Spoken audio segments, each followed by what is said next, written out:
ఏమండి ఇంట్లో పనంతా అయిపోయినట్టేనా?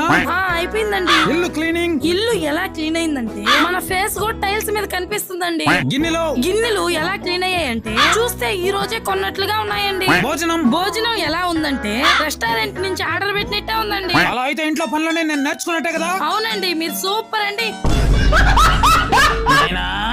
పెదనాయన ఇప్పుడే ఇల్లు ఎలా క్లీన్ చేయాలో నేర్పిస్తూ ఉన్నా వచ్చేసారు. బాగున్నారా? ఉన్నాను. ఒక 10,000 డబ్బులు కావాలరా. ఏంటి పెదనాయన నిజంగానే అడుగుతున్నారా?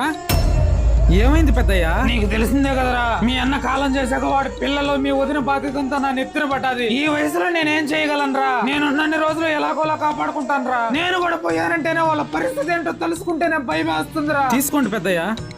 వస్తానురా. పాపం అండి, వాళ్ళ పరిస్థితి తలుచుకుంటేనే భయం వేస్తుంది. జీవితం ఎప్పుడు ఒకేలా ఉండదు. ఎవరికి తెలుసు ఈ రోజు నేనున్నా రేపు ఉండకపోవచ్చు. అలా అనకండి. నేనున్నా లేకున్నా నువ్వు నా పెట్లో రోడ్డుని పడకుండా టర్మ్ ఇన్సూరెన్స్ తీసుకున్నానే. టర్మ్ ఇన్సూరెన్సా? మొన్న కూడా